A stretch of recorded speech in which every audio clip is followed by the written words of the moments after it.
আসসালামু আলাইকুম। স্বপ্ন পূরণের জন্য আছেন জব অ্যাসিস্টের সাথে থাকবেন স্বপ্ন পূরণ হওয়ার আগ পর্যন্ত ইনশাআল্লাহ। আপনারা যারা ভূমি মন্ত্রণালয়ের ভূমি রেকর্ড ও জরিপ অধিদপ্তরে পরীক্ষা দিবেন তাদের জন্য ভূমি সংক্রান্ত যে তথ্যগুলো অবশ্যই জানতে হবে, বিশেষ করে ভূমি সংক্রান্ত এই তথ্যগুলো থেকে অবশ্যই পরীক্ষায় 2 থেকে 3 মার্ক অবশ্যই পাবেন। আপনি যে কোনো পদেই পরীক্ষা দেন না কেন, এই তথ্যগুলো খুবই গুরুত্বপূর্ণ।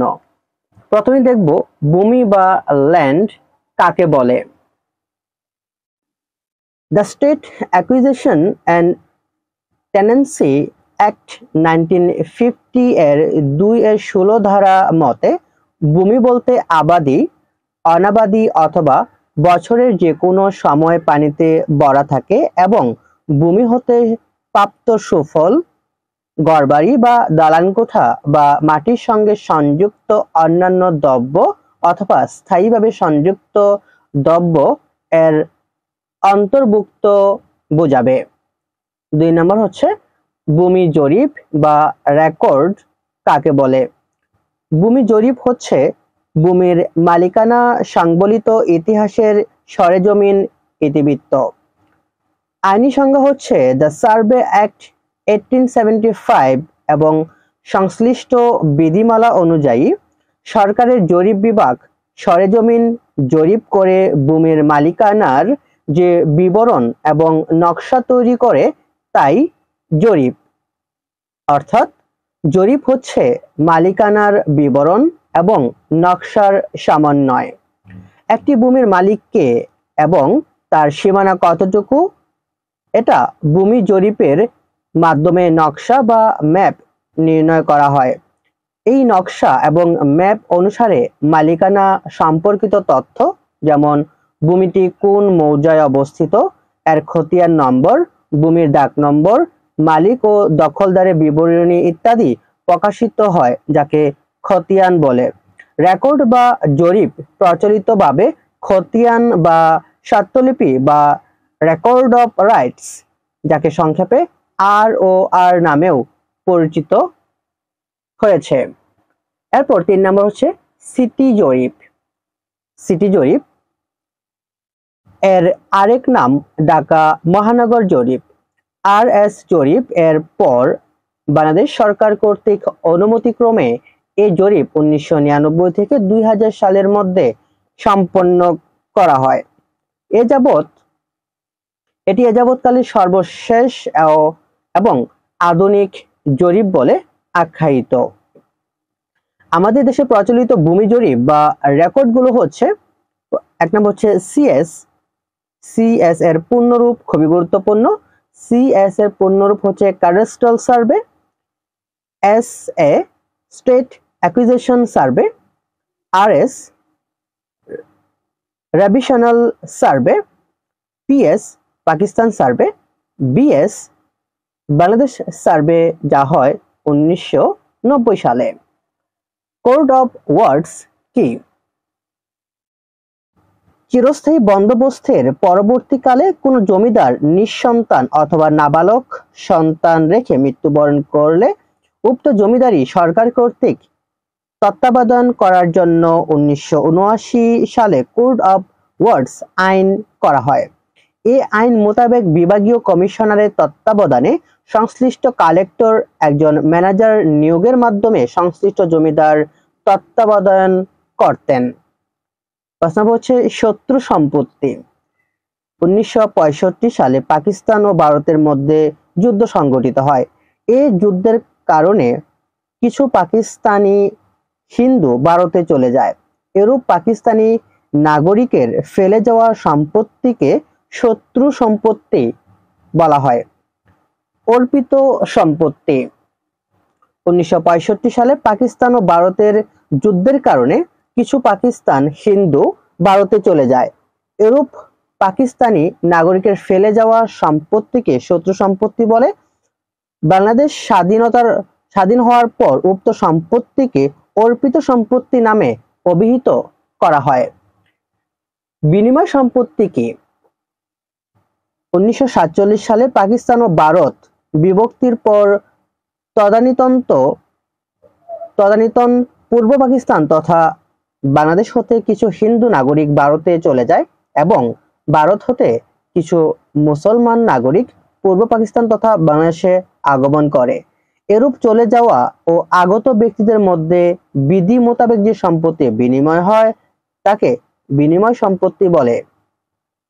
পরিত্যক্ত সম্পত্তি 1971 সালে বাংলাদেশের স্বাধীনতা যুদ্ধকালে বা স্বাধীনতার অব্যাহতির পর যেসব পাকিস্তানি নাগরিক স্থায়ীভাবে বাংলাদেশ ত্যাগ করে চলে যায় এবং বাংলাদেশে ফেলে যাওয়া তাদের সম্পত্তিকে পরিত্যক্ত সম্পত্তি বলে। ওয়াকফ সম্পত্তি কোন মুসলমান তার সম্পত্তি ধর্মীয় বা সমাজ কল্যাণমূলক কাজের জন্য দান করতে পারে, আর ধর্মীয় সমাজ কল্যাণমূলক প্রতিষ্ঠানের ব্যয়ভার বহন করার উদ্দেশ্যে কোনো সম্পত্তি দলিলের মাধ্যমে উৎসর্গ করলে সেই সম্পত্তিকে ওয়াকফ সম্পত্তি বলে। যিনি সম্পত্তি উৎসর্গ করেন তিনি ওয়াকিফ বলে। ওয়াকফ প্রশাসনের অনুমতি ছাড়া ওয়াকফ সম্পত্তি হস্তান্তর করা যায় না। ভূমি অধিগ্রহণ কি? ভূমি অধিগ্রহণ জনস্বার্থে কোনো উন্নয়নমূলক কাজের জন্য স্থাবর সম্পত্তির প্রয়োজনে কালেক্টর বা জেলা প্রশাসক জনসাধারণের নিকট হতে বাধ্যতামূলকভাবে যে ভূমি গ্রহণ করে তাকে ভূমি অধিগ্রহণ বলে। বর্গাচাষী কি? বর্গাচাষী বলতে ভূমিতে উৎপন্ন ফসলের ভাগ বোঝায়। কোনো ব্যক্তি ভূমিতে উৎপন্ন ফসলের কোনো নির্দিষ্ট অংশ ভূমি মালিককে দেওয়ার শর্তে যদি চাষাবাদ করে তবে উক্ত চাষীকে বর্গাচাষী বলা হয়। এজমালি সম্পত্তি কি?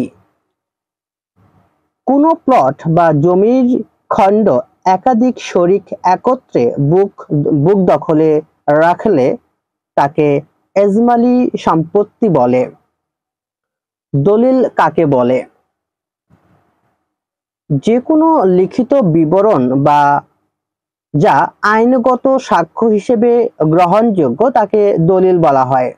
তবে রেজিস্ট্রেশন আইনের বিধান মোতাবেক জমি ক্রেতা এবং বিক্রেতা সম্পত্তি হস্তান্তর করার জন্য যে চুক্তিপত্র সম্পাদন ও রেজিস্ট্রি করেন সাধারণভাবে তাকে দলিল বলে। দলিলের কয়েকটি প্রকারভেদ আছে। প্রথম হচ্ছে সাফ কবলা। দলিল কাকে বলে? কোনো ব্যক্তি তার সম্পত্তি অন্যের নিকট বিক্রয় করে যে দলিল সম্পাদন বা রেজিস্ট্রি করে দেন তাকে সাফ কবলা বা বিক্রয় কবলা বা খরিদ কবলা বলে। এই কবলা নির্ধারিত দলিল স্ট্যাম্পে লেখার পর দলিল দাতা অর্থাৎ বিক্রেতা সাব রেজিস্ট্রি অফিসে উপস্থিত হয়ে দলিল সহি সম্পাদন করে গ্রহীতা অর্থাৎ খরিদ্দারের বরাবরে রেজিস্ট্রি করে দিবেন।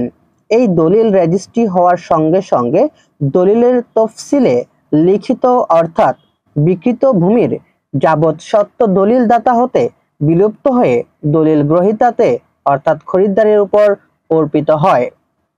দ্বিতীয় হচ্ছে দানপত্র দলিল কাকে বলে? যে কোনো সম্প্রদায়ের যে কোনো ব্যক্তি তার সম্পত্তি দান করতে পারেন। এই দানপত্র দলিলে শর্তবিহীন অবস্থায় সকল প্রকার ক্ষমতা প্রদানের দান করতে হবে। শর্ত সম্বন্ধে দাতার কোনো প্রকার দাবি থাকলে দানপত্রে শুদ্ধ হবে না। হেবা দলিল কাকে বলে? মুসলিম সম্প্রদায়ের জন্য এই হেবা অর্থাৎ দানপত্র দলিল।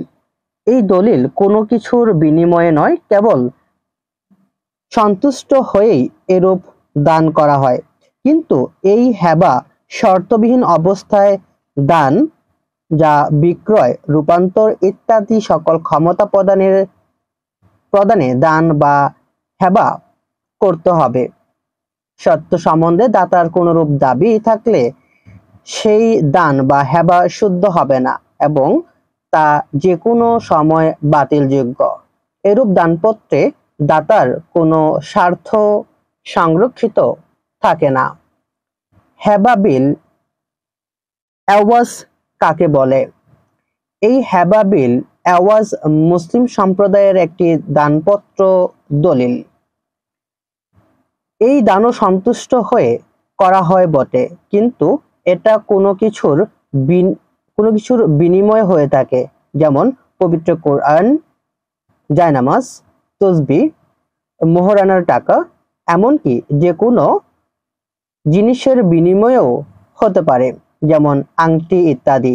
এই হেবাবিল এওয়াজ দলিল সম্পূর্ণ শর্তবিহীন অবস্থায় গ্রহীতা যাবতীয় হস্তান্তর ও রূপান্তর সকল প্রকার ক্ষমতা অধিকারী হবে এবং দাতার যাবতীয় সত্ত্ব গ্রহীতাতে অর্পিত হবে। দাতার স্বার্থে কোনো প্রকার সত্ত্ব দাতার জন্য সংরক্ষিত থাকলে দলিল শুদ্ধ হবে না। এই হেবাবিল এওয়াজ অবশ্যই রেজিস্ট্রি হতে হবে। এওয়াজ দলিল কাকে বলে? যে কোনো সম্প্রদায়ের বা একই সম্প্রদায়ের বা একই বংশের বা কোনো ব্যক্তি যে কোনো ব্যক্তির সঙ্গে তাদের সুবিধা মতো একের ভূমি অপরকে দিতে পারেন, অর্থাৎ পরস্পর এওয়াজ পরিবর্তন সারতে পারেন। এই দলিল অবশ্যই রেজিস্ট্রি হতে হবে। বন্টননামা দলিল কাকে বলে? শরিকগণের মধ্যে সম্পত্তি ক্রয়ে নিজ নিজ সাহাম প্রাপ্ত হয়ে উক্ত সাহামের বাবদ যে দলিল করতে হয় তাকে বন্টননামা দলিল বলে। একই সম্পত্তিতে মালিক একই বংশের লোককে সাধারণত শরিক বলা হয়। শরিক দুই প্রকার: উত্তরাধিকার সূত্রে শরিক ও কোনো শরিক হতে খরিদ সূত্রে শরিক। বন্টননামা দলিল করার সময় সকল শরিকগণ দলিলে পক্ষভুক্ত থেকে ও দস্তখত করে কন্টকনামা দলিল করতে হবে। কোনো একজন শরিক বাদ থাকলে বন্টননামা শুদ্ধ হবে না। বন্টননামা দলিল রেজিস্ট্রি করতে হবে, কিন্তু ঘরোয়াভাবে বন্টন করে সকল পক্ষগণ যদি বন্টননামা দলিলে দস্তখত করে থাকেন তাহলেও বন্টননামা কার্যকরী হতে পারে। যদি শরিকগণ আপোষ মতে বন্টন করতে রাজি না হন তাহলে যে কোনো শরিক বন্টনের জন্য আদালতে নালিশ করতে পারেন। এরপর হচ্ছে ওসিয়তনামা দলিল কাকে বলে? কোনো ব্যক্তি তার সম্পত্তি কাউকে তার উত্তরাধিকারীদের মধ্যে ওসিয়তকারী ব্যক্তির উত্তরাধিকারীদের মধ্যে সকলকে না দিয়ে যদি একজনকে বা কোনো তৃতীয় ব্যক্তিকে প্রদান করে থাকেন এবং ওসিয়তকারীর মৃত্যুর পর যদি তার উত্তরাধিকার দাবি উত্থাপন করেন তাহলে যাকে সম্পত্তি ওসিয়ত করা হলো সেই ব্যক্তি উক্ত সম্পত্তির 1/3 পাবে এবং অবশিষ্ট 2/3 এর মালিক উত্তরাধিকারীর মধ্যে সকলেই প্রাপ্ত হবে। এই ছিল আমাদের যে আজকের প্রথম পর্ব। আসলে এখানে অনেকগুলো তথ্য আছে, আমরা একদিনে সবগুলো তথ্য নিয়ে আলোচনা করতে চাচ্ছি না, আমরা পর্বে পর্বে দেব। আমাদের আছে প্রথম পর্ব, দ্বিতীয় এবং তৃতীয় পর্ব, অর্থাৎ 3টি পর্বে আমরা এই তথ্যগুলো আপনাদেরকে দেব, যা আপনাদের ভূমি অধিদপ্তর পরীক্ষার জন্য খুবই গুরুত্বপূর্ণ।